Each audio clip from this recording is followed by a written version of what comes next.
प्यारे विद्यार्थियों, good morning. आज मैं आपके समक्ष उपस्थित हुआ हूँ इलेक्ट्रोस्टैटिक्स के लेक्चर 5 के साथ। इस लेक्चर में हम लोग डिस्कस करेंगे electric force due to continuous charge distribution on a point charge. हम लोग एक पॉइंट चार्ज का दूसरे पॉइंट चार्ज के साथ इंटरेक्शन डिस्कस कर चुके थे। आज हम लोग डिस्कस करेंगे जब एक कॉन्टिन्यूअसली डिस्ट्रीब्यूटेड चार्ज किसी पॉइंट चार्ज पे फोर्स एक्ट करता है तो उसका मैग्नीट्यूड और डायरेक्शन क्या होगा, क्या नेट फोर्स होगा, कितना उसका मैग्नीट्यूड होगा, किधर उसका डायरेक्शन होगा। तो सबसे पहला एग्जांपल हम लोग करते हैं, हालांकि पहले भी डिस्कस कर चुके हैं कि एक कॉन्टिन्यूअस चार्ज है जो एक यूनिफॉर्म रॉड के ऊपर डिस्ट्रीब्यूटेड है और इसकी linear charge density lambda coulomb पर मीटर है, इसका लेंथ L है और इसके एक एंड से R मीटर की दूरी पे एक दूसरा point charge plus capital Q है। तो हमें इस यूनिफॉर्मली चार्ज रॉड की वजह से उस कैपिटल Q चार्ज पे फोर्स बताना है। तो सबसे पहले हम लोग क्या करेंगे, चूंकि हमें पता है कि कूलम्स लॉ केवल पॉइंट चार्जेस के लिए वैलिड है और यहाँ एक पॉइंट चार्ज है, दूसरा कॉन्टिन्यूसली डिस्ट्रीब्यूटेड चार्ज है। तो इसके लिए क्या करेंगे, हम लोग सबसे पहले एक छोटा सा एलिमेंट लेंगे। एलिमेंट किधर, उस पॉइंट चार्ज से x डिस्टेंस पे dx थिकनेस का एक एलिमेंट लेंगे। उस dx थिकनेस पे हम लोग पहले एलिमेंटल चार्ज लेंगे। तो एलिमेंटल चार्ज क्या आएगा dx थिकनेस पे, हम लोग पढ़ चुके थे पहले ड्यूरिंग लीनियर चार्ज डेंसिटी कि linear charge density lambda equal to dq upon dx। इसका मतलब dq बराबर हो जाएगा लैम्डा इंटू dx। मतलब उस एलिमेंटल चार्ज का वैल्यू होगा dq बराबर लैम्डा इंटू dx। अब ये dq और वो प्लस कैपिटल Q, ये दोनों ही पॉइंट चार्ज की तरह बिहेव करेगा। चूंकि हमने एलिमेंटल चार्ज लिया तो ये पॉइंट चार्ज की तरह बिहेव करेगा और दोनों पॉइंट चार्जेस के बीच हम कूलम्ब फोर्स बड़े आसानी से लिख सकते हैं। क्या वैल्यू होगा, जो फोर्स लगेगा वो भी एलिमेंटल फोर्स लगेगा, चूंकि दोनों पॉजिटिव चार्ज है इसलिए रिपेल करेगा, और जो इसका वैल्यू होगा वो एलिमेंटल फोर्स होगा और इसका मान होगा dF is equal to K into capital Q into d small q upon x square. चूंकि दोनों के बीच का सेपरेशन x है, अपॉन एक्स स्क्वायर। और इसके बाद हम लोग dq का मान पुट कर देंगे जो कि लैम्डा इंटू dx है। तो वैल्यू हो गया kq lambda into dx upon x square. X square को जब डिनोमिनेटर से न्यूमरेटर में लेके चलेंगे तो x का पावर -2 हो जाएगा। 1/x स्क्वायर को हम लोग लिख सकते हैं x टू द पावर -2। तो df इज इक्वल टू आ जाएगा kq into lambda into x to the power -2 dx। So net force के लिए हम लोग क्या करेंगे, इसे इंटीग्रेट कर देंगे विद इन प्रॉपर लिमिट। जो हमने एलिमेंट लिया था x डिस्टेंस पे, वो हम एलिमेंट कहाँ से कहाँ तक ले सकते हैं, means minimum value of x क्या होगा और मैक्सिमम वैल्यू ऑफ x क्या होगा। जो मिनिमम वैल्यू ऑफ x होगा वही इसका लोअर लिमिट होगा और जो मैक्सिमम वैल्यू होगा वही इसका अपर लिमिट होगा। तो मिनिमम वैल्यू जो हम ले सकते हैं वो r डिस्टेंस पे और मैक्सिमम ले सकते हैं r प्लस एल डिस्टेंस पे। सो x का जो लिमिट होगा from small r to r plus L. तो net force F equal to हो जाएगा integral dF is equal to integral KQ lambda x to the power -2 dx। इसे integrate कर लेंगे from r to r plus L. और हमें क्या पता है, इंटीग्रेशन में पता है x to the power n dx is x to the power n plus 1 up whole divided by n plus 1 if n not equal to -1। यहाँ -2 है तो कोई प्रॉब्लम नहीं है, तो आ जाएगा integration x to the power -2 plus 1 upon -2 plus 1। और इसको सॉल्व करेंगे तो -1 अपॉन x आ जाएगा। लिमिट कहाँ से, r to r plus l. अगर लिमिट का वैल्यू पुट करेंगे तो ये आ जाएगा net force F is equal to KQ lambda into 1 upon r minus 1 upon r plus l. कोई खास बात नहीं है। नेक्स्ट एग्जाम्पल हम लोग देखते हैं। अगर एक क्वार्टर रिंग हो, क्वार्टर रिंग मतलब एक चौथाई रिंग। एक कंप्लीट रिंग सेंटर पे कितना एंगल बनाता है, 360 डिग्री। तो क्वार्टर एक चौथाई कितना बनाएगा, 90 डिग्री। एक क्वार्टर रिंग है और इस क्वार्टर रिंग के सरकमफेरेंस पे जो वायर है, मान लें एक वायर है जिसको हम क्वार्टर रिंग के फॉर्म में हमने इसे बेंड किया और इसके सरकमफेरेंस के ऊपर मीन्स वायर के ऊपर जो चार्ज है वो है linear charge density lambda, lambda coulomb पर मीटर। और ये जिस सर्कल का पार्ट है ये जो क्वार्टर रिंग हुआ जो आर्क के फॉर्म में है क्वार्टर, ये जिस सर्कल का पार्ट है उस सर्कल का रेडियस है आर, और उसी सर्कल के सेंटर पे जो चार्ज रखा गया है वो है प्लस कैपिटल क्यू। तो हमें निकालना है force experienced by capital Q due to this charge part of ring. तो क्या हो जाएगा, फिर से चूंकि पॉजिटिव चार्ज है तो रिपेल करेगा, लेकिन कितना वैल्यू होगा फोर्स का। फिर से हम एक छोटा सा एलिमेंट लेंगे। तो जब लीनियर फॉर्म होता था तो हम x पे dx का एलिमेंट लेते थे। यहाँ कैसा है, एंगुलर फॉर्म है, रिंग का पार्ट है तो एंगुलर है, तो हम लोग कैसा एलिमेंट लेंगे, थीटा पे डी थीटा का, थीटा एंगल पे हम लोग डी थीटा का एलिमेंट लेंगे। और वो जो डी थीटा का एलिमेंट होगा उसके कोरस्पॉन्डिंग आर्क लेंथ कितना आएगा उसको हम मान लेते हैं dl। इस dl का वैल्यू क्या होगा, हमें पता है कि angle equal to arc length upon radius, लेकिन यहाँ जो एंगल है वो छोटा सा जो एलिमेंटल एंगल है डी थीटा, हम डी थीटा बराबर लिख सकते हैं dl अपॉन आर। तो dl का वैल्यू क्या हो जाएगा, r into d theta, dl is equal to r into t theta. और इस एलिमेंटल लेंथ पे चार्ज कितना आएगा, dq is equal to lambda into dl, और dl का वैल्यू पुट करें तो lambda into r into d theta. इसका मतलब वो जो एलिमेंटल पॉइंट चार्ज dq है वो है lambda into r into d theta. और उस पॉइंट चार्ज कैपिटल Q से ये कितने दूरी पे है, तो रेडियस के दूरी पे है, r दूरी पे है। और ये एलिमेंटल पॉइंट चार्ज उस सेंटर पर रखे पॉइंट चार्ज को रिपेल करेगा। मान लेते हैं वो जो रिपेल करेगा वो एलिमेंटल फोर्स dF है।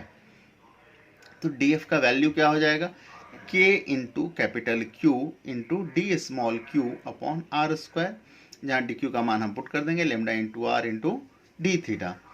लेकिन ये जो फोर्स लग रहा है ये अगर थीटा एंगल हम देखें कि हमने एक्स एक्सिस के साथ अगर एंगल थीटा सपोज किया तो नेगेटिव एक्स के साथ जो फोर्स लगेगा वो कितने एंगल पे लगेगा, तो थीटा एंगल पे ही लगेगा, थर्ड क्वाड्रेंट में। और ये जो फोर्स लगेगा कैपिटल क्यू पे वो थर्ड क्वाड्रेंट में ही लाई करेगा। और थर्ड क्वाड्रेंट में लाई करेगा तो जैसे जैसे हम थीटा का वैल्यू चेंज करेंगे फोर्स का भी डायरेक्शन चेंज होता जाएगा। मीन्स फोर्स का यूनिक डायरेक्शन नहीं होगा। तो हम क्या करेंगे, हर एलिमेंट के लिए फोर्स का अलग अलग डायरेक्शन है, लेकिन हम ये देख पा रहे हैं कि जो फोर्स हमेशा लाई करेगा वो थर्ड क्वाड्रेंट में ही होगा। मतलब उसे हम रिजॉल्व कर लें, फोर्स वेक्टर क्वांटिटी है, इसे हम रिजॉल्व कर लेते हैं किन दो डायरेक्शन में, negative direction of X axis और negative direction of phi axis में। तो क्या आ जाएगा, force dF cos theta negative X के अलॉन्ग और dF sine theta negative Y के अलॉन्ग। तो अगर मैं dF लिखूं वेक्टर फॉर्म में, dF vector is equal to dF x, एक कंपोनेंट dF x, तो vector dF x plus vector dF y, या इसको ऐसे लिख सकते कि dF x जो आया वो कितना आया, या dF cos थीटा किधर, माइनस आई कैप के अलॉन्ग, या तो हम लिख सकते हैं minus dF cos theta I cap या dF cos थीटा माइनस आई cap plus minus dF sine theta J cap या dF साइन थीटा माइनस जे कैप। मतलब मैं dF को लिख सकता हूँ dF cos थीटा माइनस आई cap plus dF sine theta minus जे cap. अब dF का वैल्यू पुट कर दें तो dF का वैल्यू क्या आया था, KQ lambda into r d theta upon r square. उस r ऊपर और नीचे हम r से r को कैंसिल आउट कर सकते हैं और सारा वैल्यू पुट करेंगे तो ये आ जाएगा कि dF vector is equal to KQ lambda upon r cos theta d theta minus I cap plus KQ lambda upon r sine theta d theta minus J cap. और अब अगर हम इसे within proper limit integrate कर दें तो क्या हो जाएगा, F net is equal to vector form में vector F is equal to integral of dF vector, और ये आ जाएगा integral of KQ lambda upon r cos theta d theta minus I cap plus sine theta d theta minus J cap. अलग अलग हम integration को अलग अलग कर सकते हैं, कॉस वाले को अलग और साइन वाले के लिए अलग कर लें। और ये एंगल कहाँ से कहाँ वेरी करेगा, थीटा कहाँ से कहाँ वेरी करेगा, ये 0 से लेके π/2 तक होगा, 0 to π/2, और इसे इंटीग्रेट कर दें विद इन प्रॉपर लिमिट तो हमें पता है कि cos थीटा डी थीटा का इंटीग्रेशन होता है sin थीटा। तो sin theta from 0 to π, limit put करेंगे इसका वैल्यू 1 आ जाएगा। इसी तरह से sin थीटा डी थीटा का इंटीग्रेशन होता है माइनस cos थीटा, और यहाँ भी लिमिट पुट करेंगे 0 to π/2 तो इसका वैल्यू 1 आ जाएगा। मीन्स जो नेट फोर्स होगा वो हो जाएगा KQ lambda upon r minus आई cap plus KQ lambda upon r minus जे कैप। मीन्स नेगेटिव एक्स में और नेगेटिव वाई में दोनों ही तरफ सेम मैग्नीट्यूड का फोर्स होगा। तो अगर हम इसका रिजल्टेंट निकालना चाहें तो बड़े आराम से लिख सकते हैं √2 times KQ lambda upon r, क्योंकि दो इक्वल मैग्नीट्यूड का वेक्टर 90 डिग्री एंगल पे है तो ये √2 टाइम्स f हो जाएगा, और f का मान KQ लैम्डा अपॉन आर था। कोई खास बात नहीं है। नेक्स्ट सिचुएशन अगर हम लोग देखें, अगर एक सेमी सर्कल हो, एक सेमी सर्कुलर रिंग हो जिस पे फिर से यूनिफॉर्म चार्ज डिस्ट्रीब्यूशन किया गया है, जिसका लीनियर चार्ज डेंसिटी अगेन है लैम्डा कूलम पर मीटर, और ये जो सेमी सर्कल है ये जिस सर्कल का पार्ट है उसका रेडियस है कैपिटल R, और इसके सेंटर पे again plus capital Q charge रखा गया है। तो इसे हम कैसे करेंगे? चूँकि जो हमने रखा है वो y के अबाउट सिमेट्रिकल रखा है, सेमी सर्कुलर रिंग को हमने रखा y के अबाउट सिमेट्रिकल, तो y के अबाउट सिमेट्रिकल है, तो अगर मैं इसमें दो एलिमेंट ले लूँ, एक फर्स्ट क्वाड्रेंट में और दूसरा सेकंड क्वाड्रेंट में, और दोनों में ही थीटा पे डी थीटा का एलिमेंट लेते हैं, तो जब फोर्स देखेंगे तो दोनों ही जो एलिमेंटल चार्ज आएगा वो कैपिटल Q को रिपेल करेगा अपने से दूर, और एक फोर्स जो फर्स्ट क्वाड्रेंट में जो एलिमेंट है वो लगाएगा थर्ड क्वाड्रेंट में फोर्स, और जो दूसरा सेकंड क्वाड्रेंट में है उसका फोर्स लगेगा फोर्थ क्वाड्रेंट में। और अगर हम इन दोनों फोर्सेस को, एलिमेंटल फोर्सेस को रिजॉल्व करें तो एक आ जाएगा पॉजिटिव एक्स के अलोंग, और दूसरा कंपोनेंट इसका आ जाएगा नेगेटिव वाई में, और दूसरे फोर्स को अगर हम एलिमेंटल फोर्स को रिजॉल्व करेंगे तो एक आ जाएगा नेगेटिव एक्स में और दूसरा आ जाएगा नेगेटिव वाई में। अब जो पॉजिटिव एक्स और नेगेटिव एक्स में जो फोर्स लगा दोनों इक्वल मैग्नीट्यूड का है, दोनों का मैग्नीट्यूड इक्वल है, जबकि डायरेक्शन जस्ट अपोजिट है, तो ये दोनों एक दूसरे को कैंसिल आउट करेंगे, और जो नेट फोर्स लग रहा है वो नेगेटिव वाई में लग रहा है कितना, 2df sine theta, 2df sine theta, और df का वैल्यू हम पिछली बार की तरह ही लेंगे KQ lambda upon r into d theta. तो नेट फोर्स हम लोग क्या करेंगे, इंटीग्रल ऑफ df क्या आ जाएगा, integral of KQ lambda upon r d theta sine theta. KQ lambda upon r को इंटीग्रेशन साइन के बाहर, तो integral of sine theta d theta, theta कहाँ से कहाँ वेरी करेगा, 0 to π/2, और फिर से अगर हम इसे इंटीग्रेट करेंगे तो साइन थीटा डी थीटा का इंटीग्रेशन होगा माइनस कॉस थीटा, और हम लोग लिमिट पुट करेंगे 0 to π/2 तो अगेन ये 1 आ जाएगा। मीन्स जो फोर्स लगेगा वो negative direction of y axis के अलोंग लगेगा, और कितना लगेगा, और ये आ जाएगा 2KQ लैम्डा अपॉन आर। तो नेट फोर्स जो लगेगा वो नेगेटिव वाई में आएगा, कितना आएगा, 2KQ lambda upon r. Next situation हम लोग देखते हैं, अगर ऐसा करें कि 1/4 मीन्स एक क्वार्टर में हम पॉजिटिव चार्ज रखें और दूसरे क्वार्टर में नेगेटिव। मान लें फिर से यही सेमी सर्कुलर रिंग है जो पहले सिचुएशन में था, सेम सिचुएशन है, सेमी सर्कुलर रिंग ही है, लेकिन फर्स्ट क्वाड्रेंट में जो पार्ट पड़ रहा है उस पर नेगेटिवली चार्ज डिस्ट्रीब्यूशन है, जो फर्स्ट क्वाड्रेंट में जो पार्ट पड़ रहा है उस पर चार्ज नेगेटिवली डिस्ट्रीब्यूटेड है, और जो सेकंड क्वाड्रेंट में वो पॉजिटिवली है। अब क्या होगा, फिर से सेंटर पे प्लस कैपिटल Q है। अब जो नेगेटिव चार्ज है एलिमेंट जब हम लेंगे, एलिमेंटल चार्ज आएगा वो भी नेगेटिव होगा, और वो इस प्लस कैपिटल Q को अट्रैक्ट करेगा, जबकि जो सेकंड क्वाड्रेंट में पॉजिटिव चार्ज है वो इस प्लस कैपिटल Q को रिपेल करेगा। और अब इस जो दो एलिमेंटल फोर्स आए इसे जब हम रिजॉल्व करेंगे तो एक कंपोनेंट आ जाएगा x के अलोंग df cos थीटा, और y एक्सिस के अलोंग आ जाएगा df साइन थीटा। वहीं जो नेगेटिव जो अट्रैक्ट कर रहा था उसकी वजह से आ गया पॉजिटिव x में df cos थीटा और पॉजिटिव y में df साइन थीटा, लेकिन जो पॉजिटिव चार्ज रिपेल कर रहा था उसकी वजह से पॉजिटिव x में आ जाएगा df cos थीटा और नेगेटिव y में आ जाएगा df साइन थीटा। तो पॉजिटिव y में df cos थीटा और पॉजिटिव y में df साइन थीटा और नेगेटिव y में df साइन थीटा दोनों इक्वल एंड अपोजिट हैं, सो एक दूसरे को कैंसिल आउट कर लेंगे। और जो दोनों पॉजिटिव x में और जो दोनों फोर्स एलिमेंटल फोर्स रह गया x के along D F cos theta and D F cos theta. So net force will be along the x axis, जो नेट फोर्स होगा वो x एक्सिस के अलोंग होगा और कितना होगा 2df cos थीटा।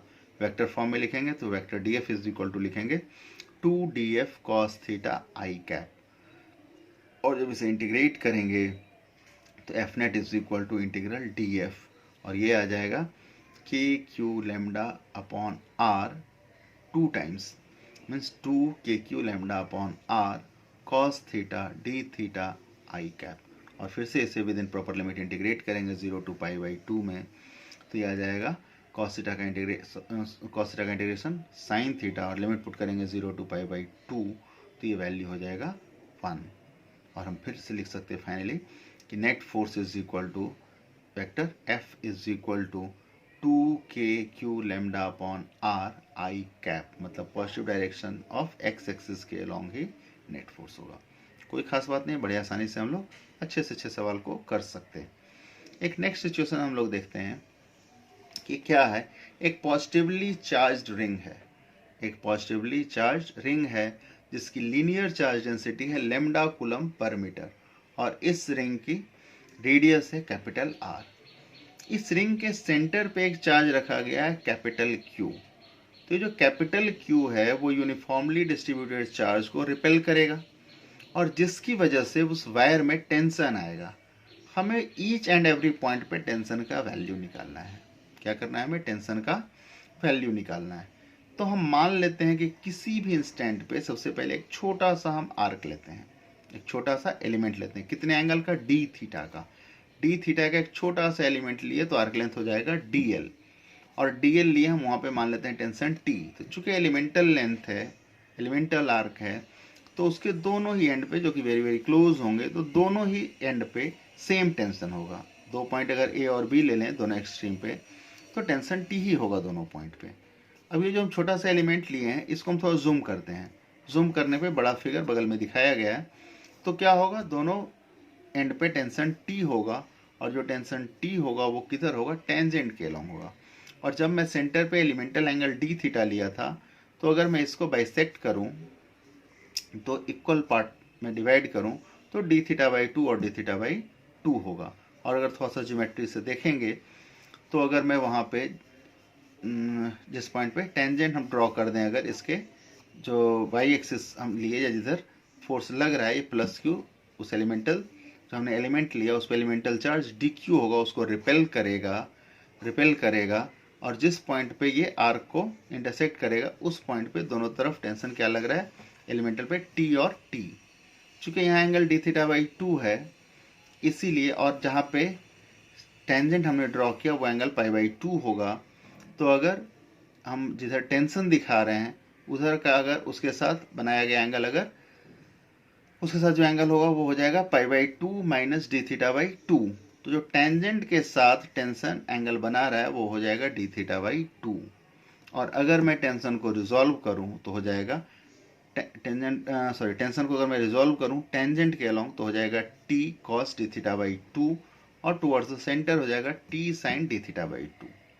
अगर दूसरे पार्ट का जो दूसरा साइड टेंशन था उसको भी रिजॉल्व करूं तो वो भी टेंजेंट के अलोंग हो जाएगा t cos d theta by 2, और सेंटर के अलोंग हो जाएगा t sine d theta by 2।